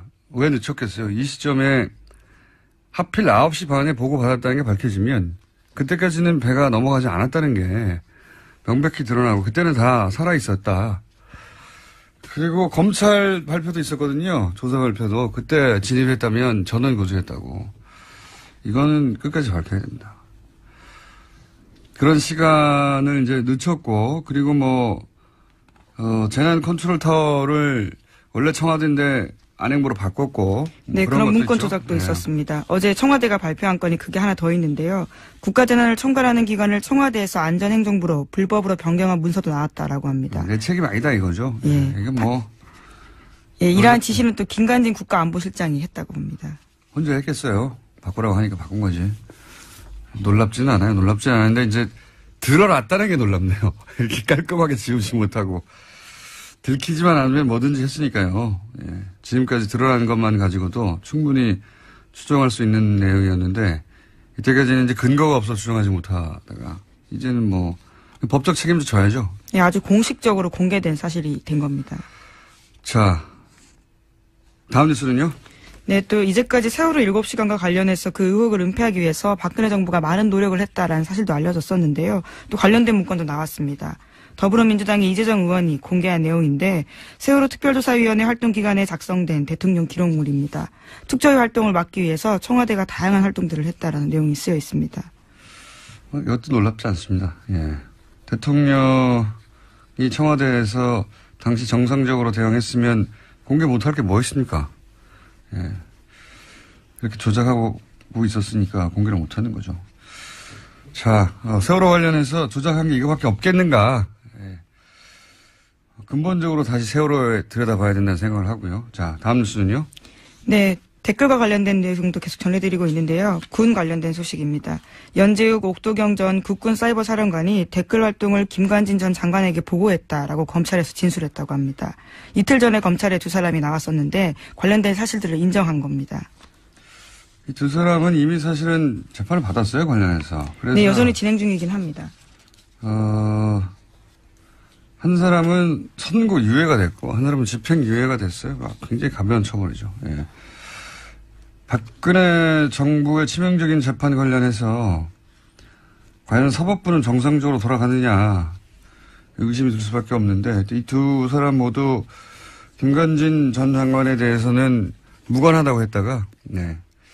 김관진 전 장관의 구속 기소가 점점 다가오는 것 같습니다. 예. 전방위적으로 한두 건이 아니에요. 당신의 서면 조사조차 하지 않고요. 아예 제대로 조사도 안 하고 끝났었습니다. 그렇기 때문에 밝혀질 게 한두 개가 아닙니다. 자, 다음 뉴스는요? 네, 또 이명박 정부 시절 국정원 이야기도 나오는데요. 전교조 교사들의 탈퇴를 유도하는 공작을 벌였다라고 합니다. 국정원 적폐청산 TF가 확인한 내용인데, 국정원 심리전단이 2011년 5월에 원세훈 당시 원장에게 전교조 와해 특수공작 계획을 보고했다고 합니다. 이 팀은요, 배우 문성근 씨와 김여진 씨 합성 사진을 제작해서 유포한 팀이기도 한데, 전교조 교사로 위장해서 인터넷에 전교조의 문제를 폭로하는 소위 양심선언글을 올리겠다라는 계획을 보고했다고 합니다. 그리고 실제로 다음 아고라에 그와 관련된 글도 올라갔다라고 합니다. 이게 근데 그때 같이 손발을 맞춘 게 보수단체였어요. 보수단체 학부모 연합이 있는데, 이게 어떻게 진행된 거냐면, 보수단체 학부모 연합이 전교조에 탈퇴 요구 편지를 보냅니다. 6만 통. 네, 전국에다가 보냈습니다. 거기도 돈이 꽤 들었습니다. 네. 그 돈도 굉장히 들었고. 예, 3천만 원. 예. 그리고 그런 편지를 받자 그 편지를 받은 가짜 교사가 양심 선언을 하는 시나리오예요. 그냥 된 게 아니고. 예, 이것도 놀랍지 않아요. 예.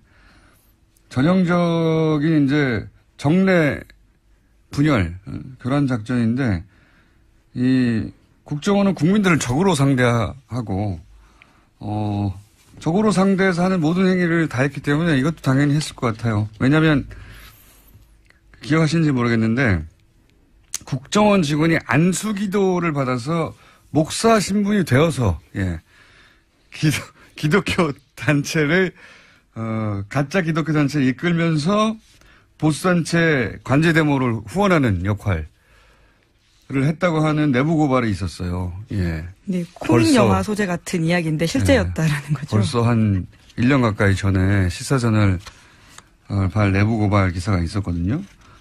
반신반의했을 수도 있어요. 그때는 이걸 보면 그랬겠거니 합니다.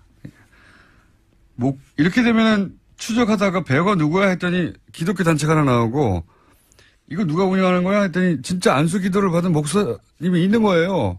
근데 알고 보니 한 발 더 들어가면 그 사람이 국정원 직원인 겁니다. 예. 정말. 국정원 직원 스스로도 굉장히 자괴감이 될 것 같은데요. 예. 그런지는 아닌지는 모르겠는데 그러려고 국정원에 들어온 사람은 아무도 없겠죠. 예. 그렇게 했으니 뭐 전교조 교사로 위장하는 것쯤이야 아무것도 아니겠죠. 예. 여기까지만 했겠나 싶습니다. 예. 안수기도 받고 목사 신분이 되어 기독교 단체를 만들어서 그걸 이끌고 그 목적이 관제 데모를 배후에서 지원하는 역할이었다고 하니까. 자, 국정원이 그랬다고 합니다. 다음 뉴스는요?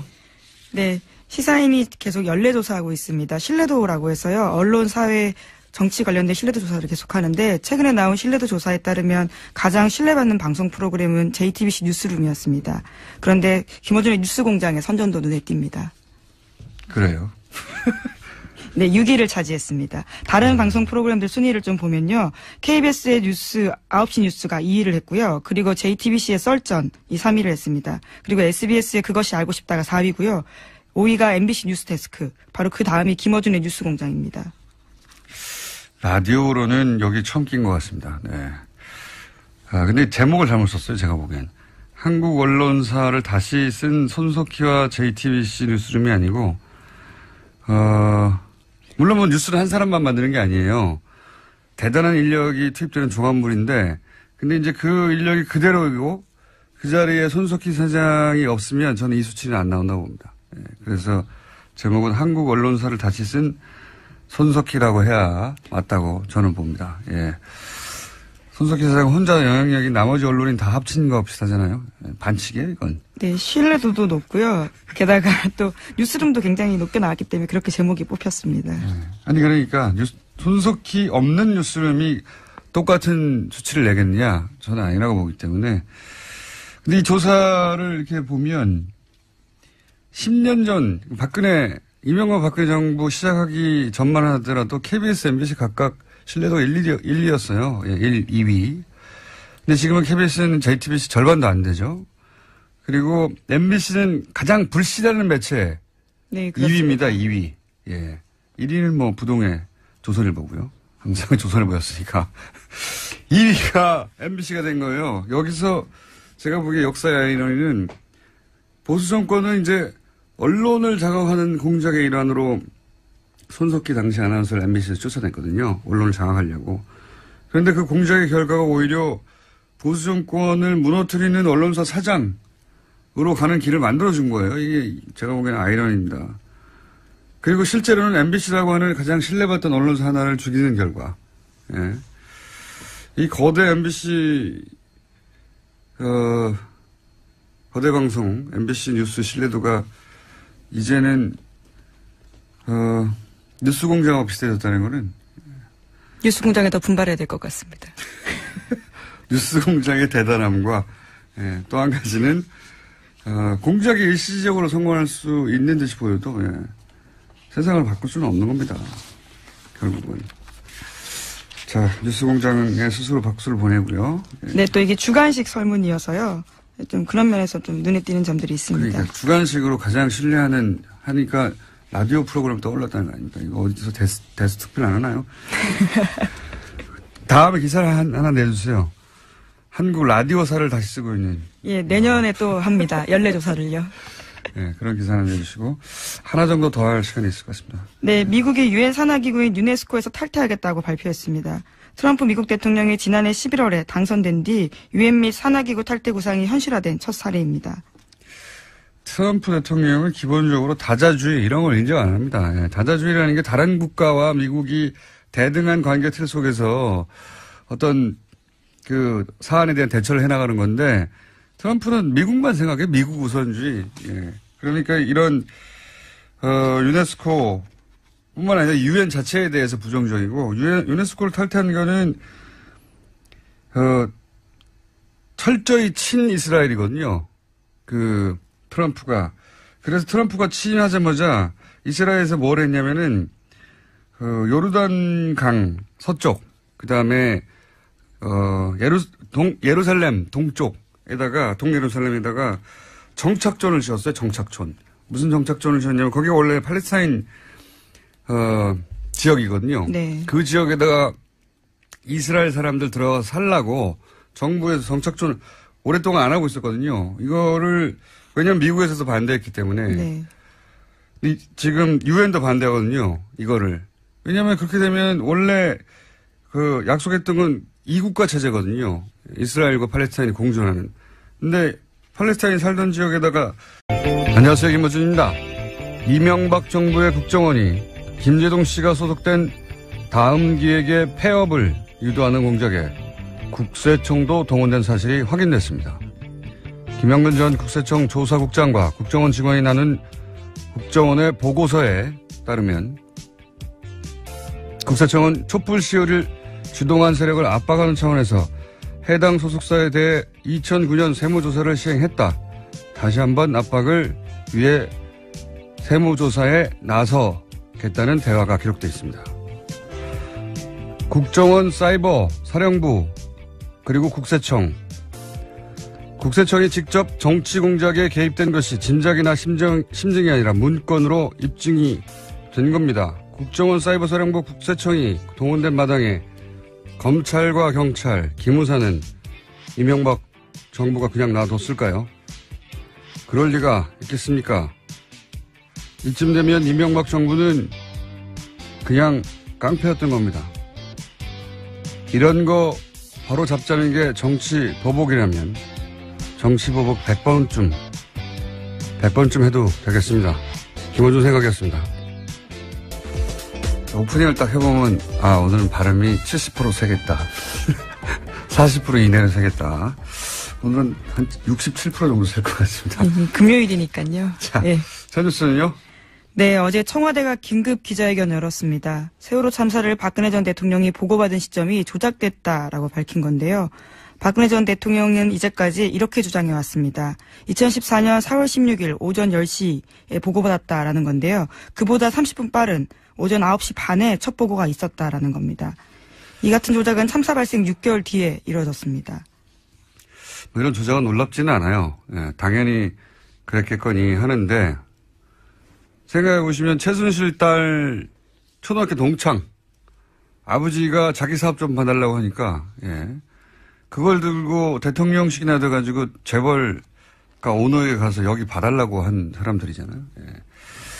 놀랍지는 않은데 여기서 핵심은 첫 번째는 대통령이 첫 보고를 받은 게 9시 30분이라는 거거든요. 실제로는. 네, 그렇죠. 내부 문건에 따르면 그렇습니다. 근데 이 9시 30분은 배가 가라앉지 않았을 때예요. 이때는. 3층 객실은 완전히 물 밖에 있었던 시각이란 말이죠. 이때 배에 진입해서 구출했으면 전원 구조가 가능했다는 게 이미 사고 당해년도 2014년 검찰 조사 결과예요. 네, 그렇죠. 골든타임이었습니다. 이때 보고를 받고 당장 진입해서 구출하라고 했으면 전원 구조됐던 거예요. 예. 마지막 카톡 메시지가 10시 17분이거든요. 47분간이나 시간이 있었던 겁니다. 이 시간을 다 놓친 거고. 그리고 두 번째는 이제 통화가 됐다고 하는 시간까지 45분이 걸린 거 아닙니까? 그렇게 되면 45분. 무슨 통화까지 45분이 걸립니까? 보고를 하고 나서. 봉화를 하는 것도 아니고 불을 떼어라. 산에 올라가라. 그리고 봉화를 연락해라. 그래야 45분 걸리는 거예요, 요즘은. 그러니까 대통령은 어디서나 연락이 닿는데 당연하잖아요. 국가 비상시에도 즉시 연락이 돼야 되니까. 경호팀이 눈 밖에 나가질 않아요, 절대.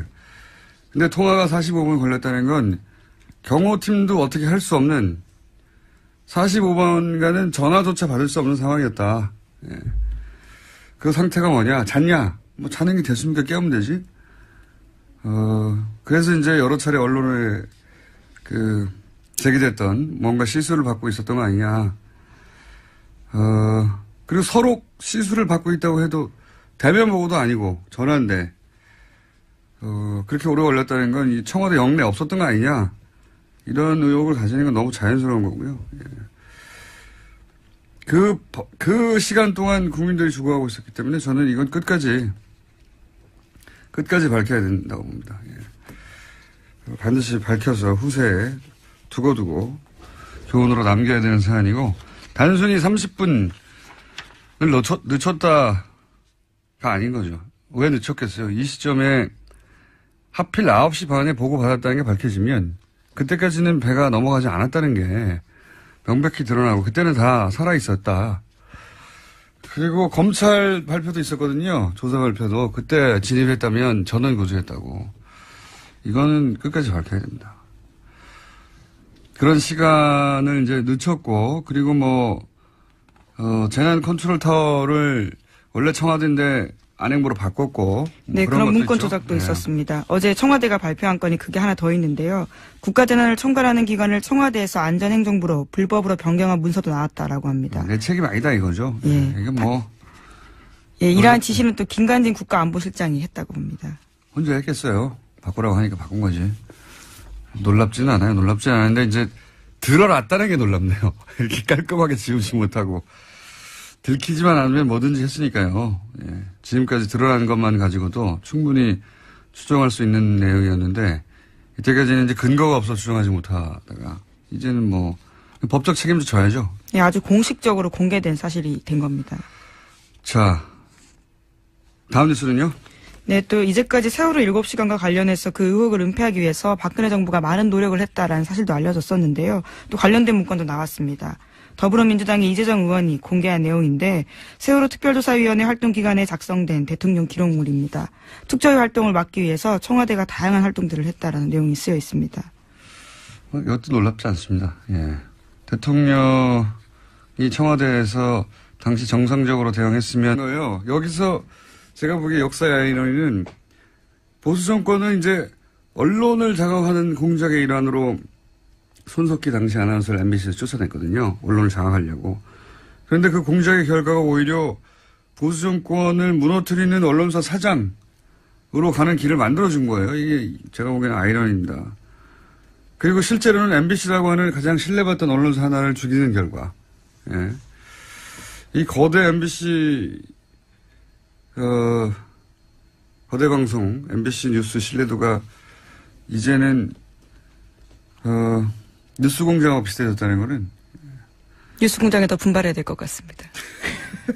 뉴스공장의 대단함과, 예, 또 한 가지는, 공작이 일시적으로 성공할 수 있는 듯이 보여도, 예, 세상을 바꿀 수는 없는 겁니다. 결국은. 자, 뉴스공장에 스스로 박수를 보내고요. 예. 네, 또 이게 주간식 설문이어서요. 좀 그런 면에서 좀 눈에 띄는 점들이 있습니다. 그러니까 주간식으로 가장 하니까 라디오 프로그램 떠올랐다는 거 아닙니까? 이거 어디서 대수 특별 안 하나요? 다음에 기사를 하나 내주세요. 한국 라디오사를 다시 쓰고 있는. 예, 내년에 또 합니다. 연례조사를요. 네, 그런 기사 하나 내주시고 하나 정도 더 할 시간이 있을 것 같습니다. 네, 미국의 유엔 산하기구인 유네스코에서 탈퇴하겠다고 발표했습니다. 트럼프 미국 대통령이 지난해 11월에 당선된 뒤 유엔 및 산하기구 탈퇴 구상이 현실화된 첫 사례입니다. 트럼프 대통령은 기본적으로 다자주의 이런 걸 인정 안 합니다. 예, 다자주의라는 게 다른 국가와 미국이 대등한 관계 틀 속에서 어떤 그 사안에 대한 대처를 해나가는 건데, 트럼프는 미국만 생각해. 미국 우선주의. 예. 그러니까 이런 유네스코 뿐만 아니라 유엔 자체에 대해서 부정적이고, 유네스코를 탈퇴한 거는 철저히 친이스라엘이거든요. 트럼프가. 그래서 트럼프가 취임하자마자 이스라엘에서 뭘 했냐면은, 요르단 서쪽, 그 다음에, 예루살렘 동쪽에다가, 동예루살렘에다가 정착존을 지었어요, 정착존. 무슨 정착존을 지었냐면, 거기가 원래 팔레스타인, 지역이거든요. 네. 그 지역에다가 이스라엘 사람들 들어가서 살라고 정부에서 정착촌을 오랫동안 안 하고 있었거든요. 이거를 왜냐하면 미국에서도 반대했기 때문에 네. 지금 유엔도 반대하거든요. 이거를. 왜냐하면 그렇게 되면 원래 그 약속했던 건 2국가 체제거든요. 이스라엘과 팔레스타인이 공존하는. 근데 팔레스타인이 살던 지역에다가 이스라엘 사람들을 다 정착시켜버리면 이게 나중에는 해결이 안 되지 않습니까? 거기 살고 있으니까 주민들이. 그거를 유네스코, 그러니까 유엔이 반대했어요. 반대하는 건설을 중단하라는 결의안을 냈거든요. 네, 그 결의안에 채택된 것에 대한 항의의 표시로서 탈퇴를 결정했다고 합니다. 그러니까요. 트럼프 대통령은 국제 평화에도 도움이 안 되고요. 예. 네, 이미 파리 기후변화 협약도 탈퇴했고요. 유엔 인구기금 지원도 중단하겠다고 선언한 바가 있습니다. 미친 척하는 게 아니고 미친 것 같아요. 자, 오늘 여기까지 하겠습니다. 시사인의 김은지였습니다. 감사합니다. 안녕하세요. 김호준입니다. 이명박 정부의 국정원이 김재동 씨가 소속된 다음 기획의 폐업을 유도하는 공작에 국세청도 동원된 사실이 확인됐습니다. 김영근 전 국세청 조사국장과 국정원 직원이 나눈 국정원의 보고서에 따르면 국세청은 촛불 시위를 주동한 세력을 압박하는 차원에서 해당 소속사에 대해 2009년 세무조사를 시행했다. 다시 한번 압박을 위해 세무조사에 나서겠다는 대화가 기록되어 있습니다. 국정원 사이버 사령부 그리고 국세청이 직접 정치 공작에 개입된 것이 짐작이나 심증이 아니라 문건으로 입증이 된 겁니다. 국정원 사이버 사령부 국세청이 동원된 마당에 검찰과 경찰, 기무사는 이명박 정부가 그냥 놔뒀을까요? 그럴 리가 있겠습니까? 이쯤 되면 이명박 정부는 그냥 깡패였던 겁니다. 이런 거 바로 잡자는 게 정치 보복이라면 정치 보복 100번쯤 해도 되겠습니다. 김원준 생각이었습니다. 오프닝을 딱 해보면 오늘은 발음이 70% 세겠다. 40% 이내로 세겠다. 오늘은 한 67% 정도 셀 것 같습니다. 금요일이니까요. 자, 네. 첫 뉴스는요? 네, 어제 청와대가 긴급 기자회견을 열었습니다. 세월호 참사를 박근혜 전 대통령이 보고받은 시점이 조작됐다라고 밝힌 건데요. 박근혜 전 대통령은 이제까지 이렇게 주장해왔습니다. 2014년 4월 16일 오전 10시에 보고받았다라는 건데요. 그보다 30분 빠른 오전 9시 반에 첫 보고가 있었다라는 겁니다.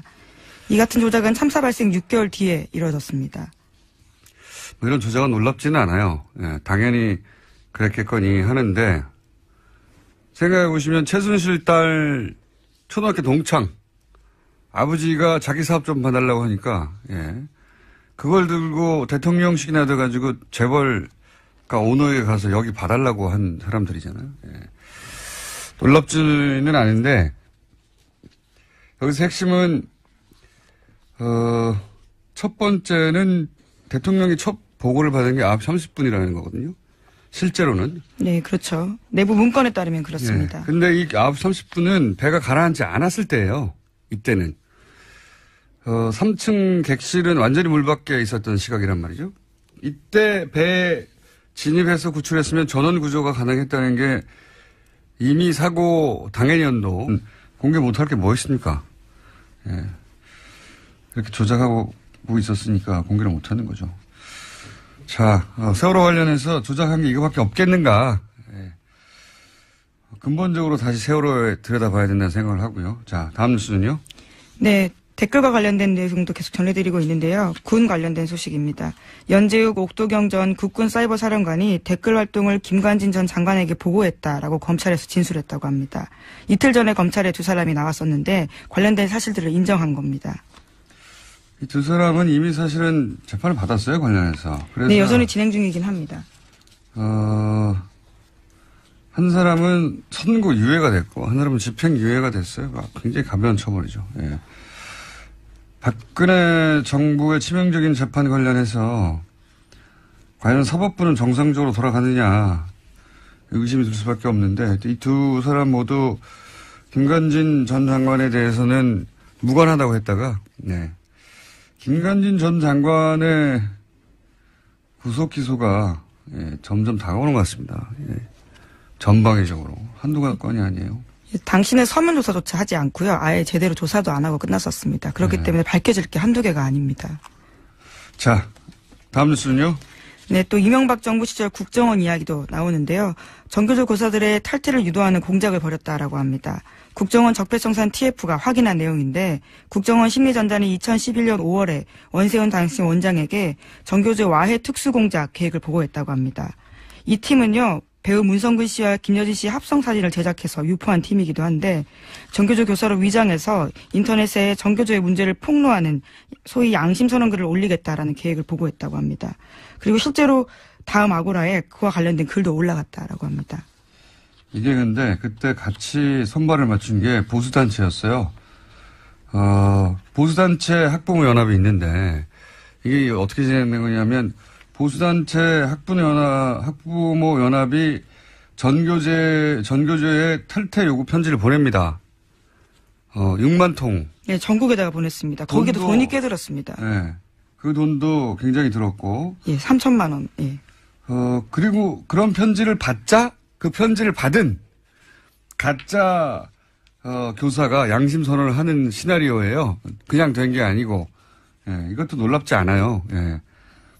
전형적인 이제 정례 분열 교란 작전인데 이 국정원은 국민들을 적으로 상대하고 적으로 상대해서 하는 모든 행위를 다 했기 때문에 이것도 당연히 했을 것 같아요. 왜냐하면 기억하시는지 모르겠는데 국정원 직원이 안수기도를 받아서 목사 신분이 되어서 기독교 단체를 가짜 기독교 단체를 이끌면서 보수단체 관제대모를 후원하는 역할을 했다고 하는 내부 고발이 있었어요. 예. 네, 코믹 영화 소재 같은 이야기인데 실제였다라는 거죠. 벌써 한 1년 가까이 전에 시사저널 발 내부 고발 기사가 있었거든요.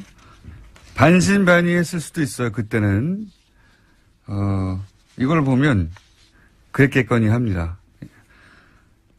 이렇게 되면은 추적하다가 배우가 누구야 했더니 기독교 단체가 하나 나오고 이거 누가 운영하는 거야 했더니 진짜 안수기도를 받은 목사님이 있는 거예요.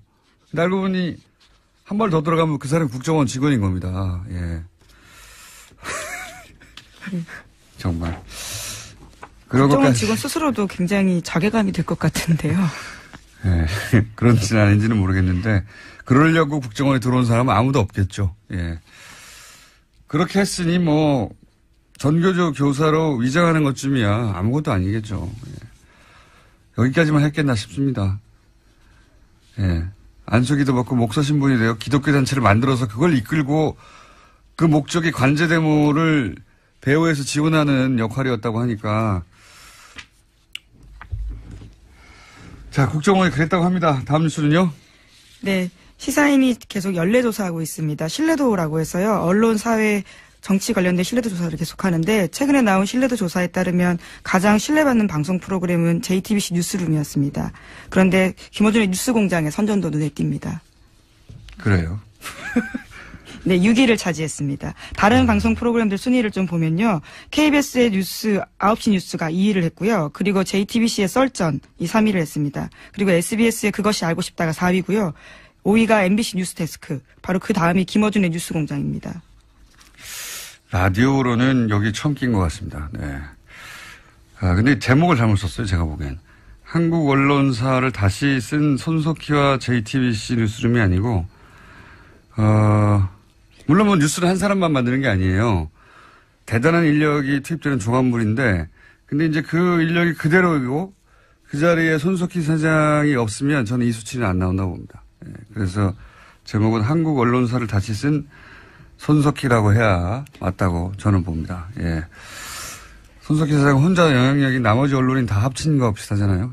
반칙이에요, 이건. 네, 신뢰도도 높고요. 게다가 또 뉴스룸도 굉장히 높게 나왔기 때문에 그렇게 제목이 뽑혔습니다. 네. 아니 그러니까 손석희 없는 뉴스룸이 똑같은 수치를 내겠느냐? 저는 아니라고 보기 때문에. 근데 이 조사를 이렇게 보면 10년 전 이명박 박근혜 정부 시작하기 전만 하더라도 KBS, MBC 각각 신뢰도가 1, 2였어요. 예, 1, 2위. 근데 지금은 KBS는 JTBC 절반도 안 되죠. 그리고 MBC는 가장 불신하는 매체. 네, 2위입니다. 2위. 예. 1위는 뭐 부동의 조선일보고요. 항상 조선일보였으니까. 2위가 MBC가 된